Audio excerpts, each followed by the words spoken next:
Hey you guys, welcome back to my channel. If you're new here, I'm Christina, and in today's video, I'm going to be sharing with you our history curriculum picks for the 2025-2026 school year. I'm still not used to saying that. It's so crazy. However, I am really excited because this year, I've really made some decisions earlier on than I usually do.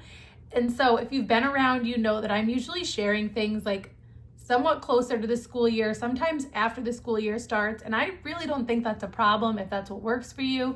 I know for me, it's made sense at different times, especially if we're like still finishing up a curriculum and we don't finish it at the end of a school year. If we started it mid-year the year before, or we've taken our time and it takes us longer than just your typical school year length. So I definitely think that there's value in being able to assess where you are in real time and then choose accordingly. But I am really excited that I have some things completely chosen and on hand for when we are ready to start them.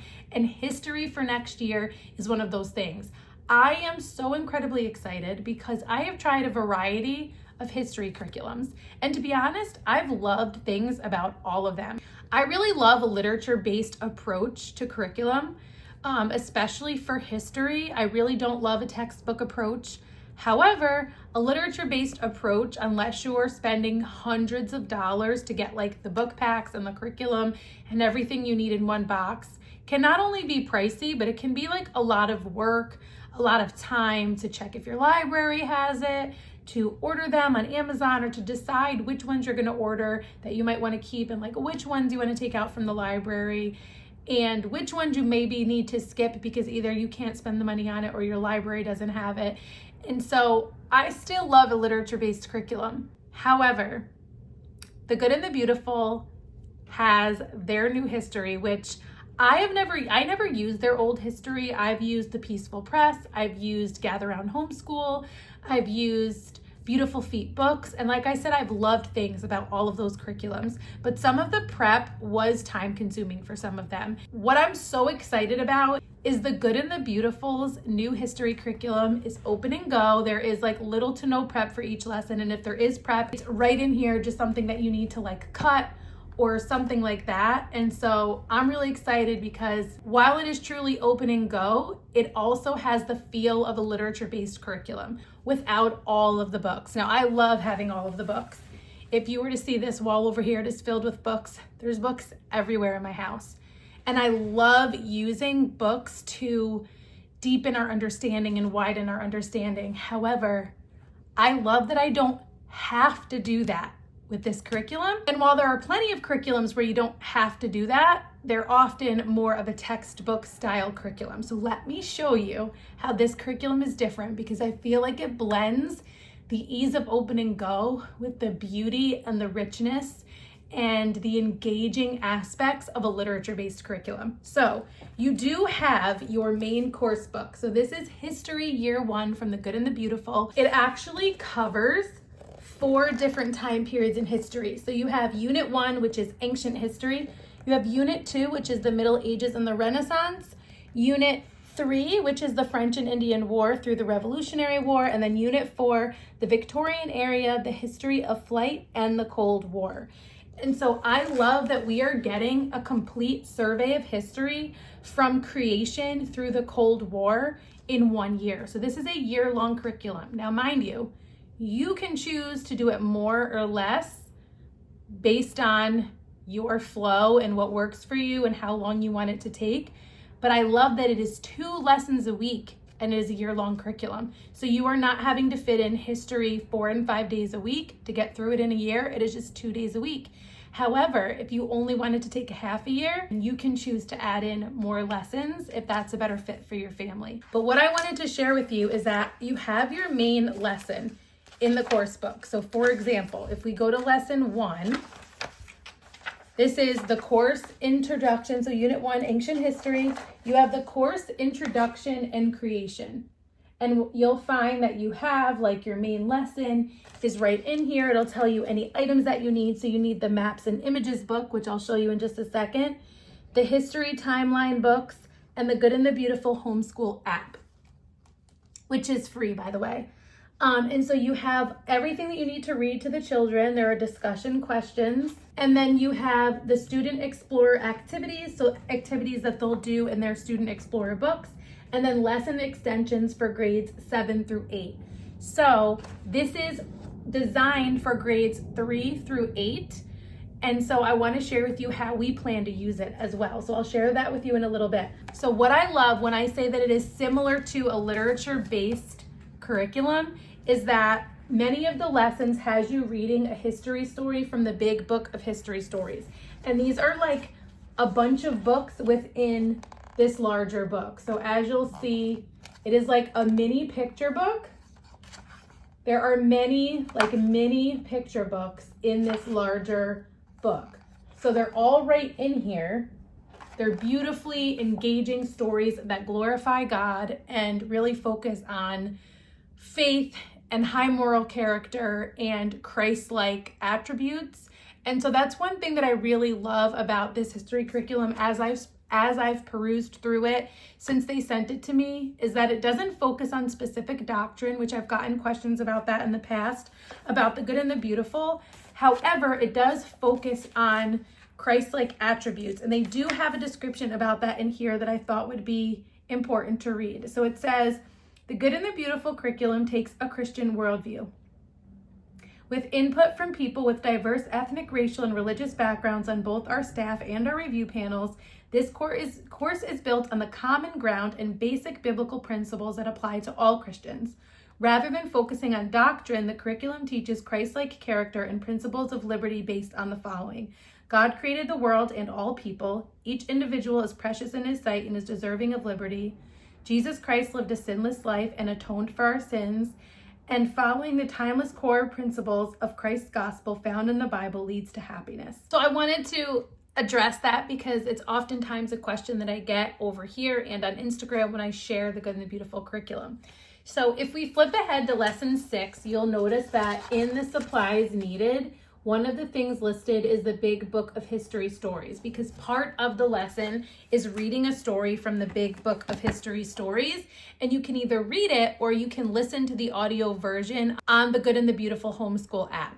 So I like that you have the option to just read it like you would read your kids a normal story, or you can turn on the audio version and just flip through the pages or have them flip through the pages, whatever works. So I love how this is included.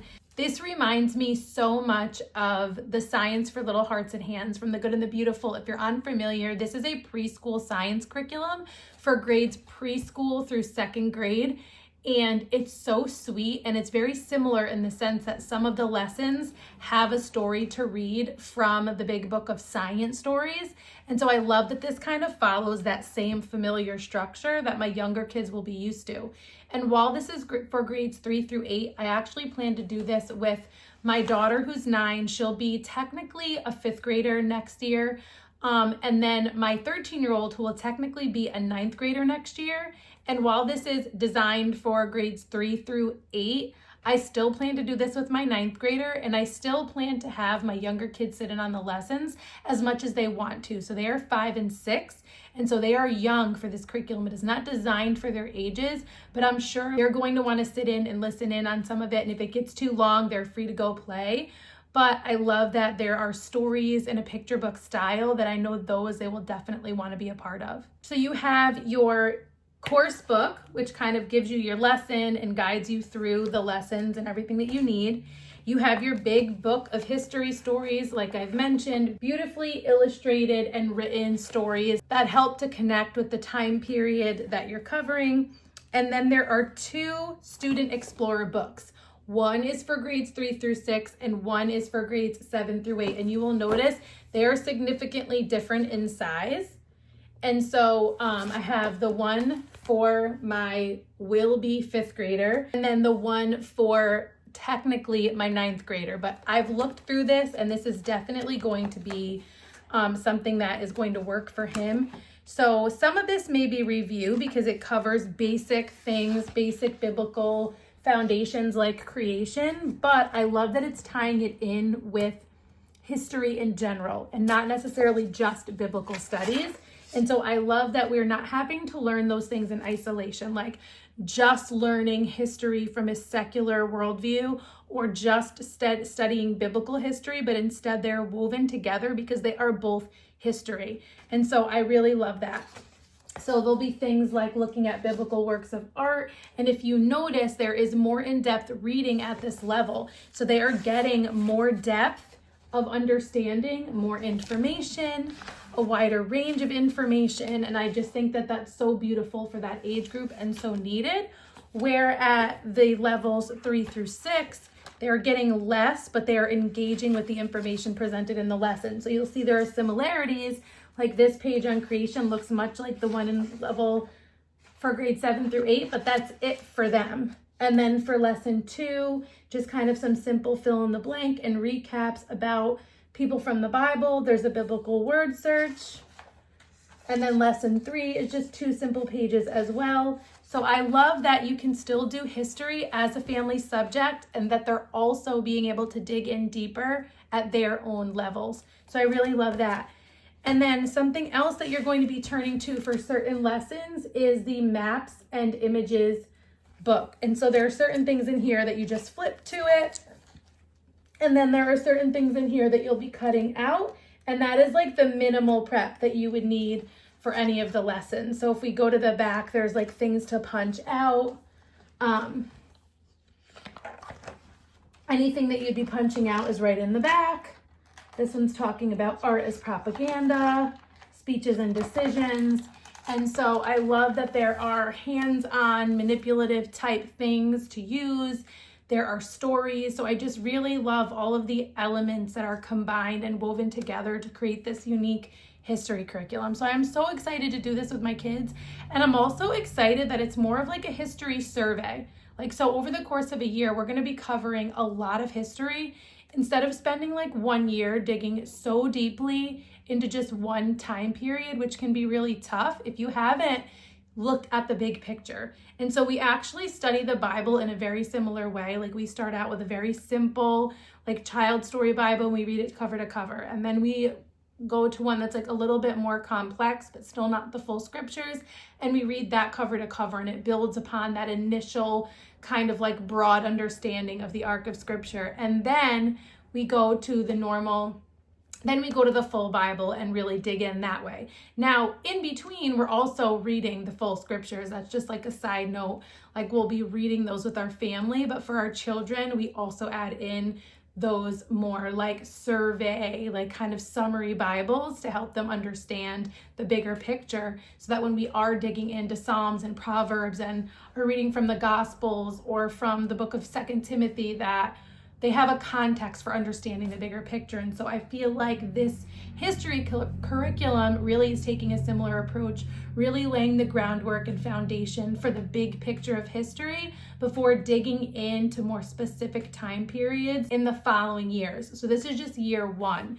And so I really love the way that they've designed this. I'm really excited to do it. There is one more thing. They have the time tunnel review cards. And these are actually going to be for all 4 years when they are released. I'm really excited to try those out as well, and really excited for you guys to try the Good and the Beautiful's brand new history curriculum. I really feel like this is just such a great way to start history. I always thought like, okay, definitely like do it in order to help kids like have an understanding of the order of things. But I'm like, if that takes you 4 full years, I feel like by the time you get to the 3rd or 4th year, like kids have forgotten, not just because it's a long time, but also because like they were so much younger. Whereas if you can lay the foundational groundwork in 1 year and then the following years go back and dig deeper into those time periods, I don't know, I just think that's a really genius design for history. Let me know if you think you're going to try it out. It is linked down in the description box below. I hope you enjoyed this video. If you have any questions, definitely let me know down in the comments. I will keep you guys posted when we start it, how we're liking it, and all of that. And I hope to see you soon in one of my next videos. And until next time, stay rooted.